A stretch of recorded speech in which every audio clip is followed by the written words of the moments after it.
नमस्कार दोस्तों, मैं हूं नितिन गुप्ता। चलिए आज बात करने वाले हैं फंड सिलेक्शन के ऊपर। लोग क्या बेसिकली गलती करते हैं, लोग क्या ज्यादा टाइम मतलब फोकस क्या करते हैं, ज्यादा टाइम स्पेंड क्या करते हैं, कौन सा फंड आगे चल के अच्छा परफॉर्म करेगा है। वो एक स्पेसिफिक फंड की कोशिश करते हैं ढूंढने की। किसी फंड ने 30% का सीएजीआर रिटर्न दिया है लास्ट पिछले 5 साल में, लास्ट 5 साल में, तो वो ऐसा फंड ढूंढने की कोशिश करते हैं कि आगे भी ऐसा कंटिन्यू कोई 30% का रिटर्न दे।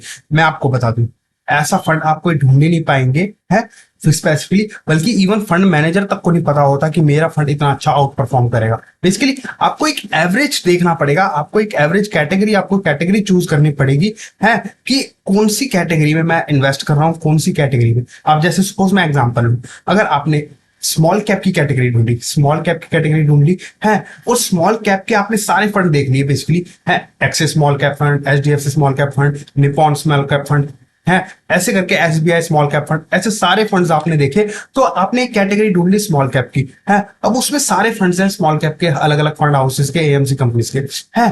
तो अब उसमें आपको देखना है कि उसमें कौन सा मुझे रिटर्न मिल रहा है। बेसिकली अगर देखो कोई फंड 30 का दे रहा हो, 30% रिटर्न दे रहा है सीएजीआर 5 साल में, लास्ट कोई 28 दे रहा है, कोई 29 दे रहा है, कोई 27 दे रहा है, मतलब ऑन एन एवरेज जब स्मॉल कैप सारा अच्छा परफॉर्म करा है लास्ट 5 साल में, तो ये सारे एएमसी कंपनी, ये सारे फंड हाउसेस, इनके फंड्स भी अच्छा परफॉर्म कर होंगे। किसी ने बस 1-2% का डिफरेंस रहता है, क्योंकि उन्होंने कंपनी बेसिकली वही खरीदी होंगी स्मॉल कैप की, जो लास्ट की 250 कंपनीज होती है, वो फंड हाउसेस भी, वो फंड मैनेजर भी वही कंपनीज खरीदते हैं जो स्मॉल कैप में आती है, 250 कंपनीज आती हैं। तो वो कौन सा अलग कंपनी पैदा कर रहे हैं कि अलग कंपनी खरीदेंगे, वो भी तो वही उन्हीं 250 कंपनीज में सेलेक्ट करेंगे।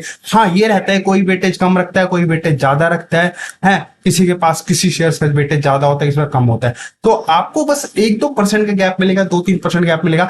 तो ये भी तो होता है, अगर आप ढूंढने की कोशिश कर रहे हो 30% वाला वेटेज, लेकिन उसकी 25% भी तो मिल रहा है आपको, वर्स्ट उसमें रिटर्न आया 25% और आप ढूंढ रहे हो 30%, तो 25% इज सफिशिएंट। हम तो एक्सपेक्ट सिर्फ 12 और 15% करते हैं। तो उस कैटेगरी में वर्स्ट जो रिटर्न आया 5 साल में 25% ही तो आया है, बाकी किसी ने 25, 26, 27, 28। तो ये ढूंढना पड़ेगा आपको। बेसिकली कैटेगरी वाइज आपको सिलेक्शन करना है कि कौन सी कैटेगरी में मैं ढूंढ रहा हूँ, कौन सी कैटेगरी में फंड सेलेक्ट करूं। उस कैटेगरी में आप कोई भी फंड हाउसेस ले लीजिए, अक्कड़ बक्कड़ बम्बे वो कर लीजिए, वो आपको अल्टीमेटली परफॉर्म करके देगा ही। मतलब चाहे 1-2% का डिफरेंस रहेगा, लेकिन वो कैटेगरी अगर परफॉर्म ही नहीं करी है तो वो सारे परफॉर्म नहीं करे होंगे बेसिकली। और अगर वो कैटेगरी परफॉर्म करी है लास्ट 5 ईयर्स में, तो उसकी उसी से रिलेटेड सारे एएमसी हाउसेस, सारे फंड मैनेजर परफॉर्म करेंगे, उनका फंड परफॉर्म करा होगा।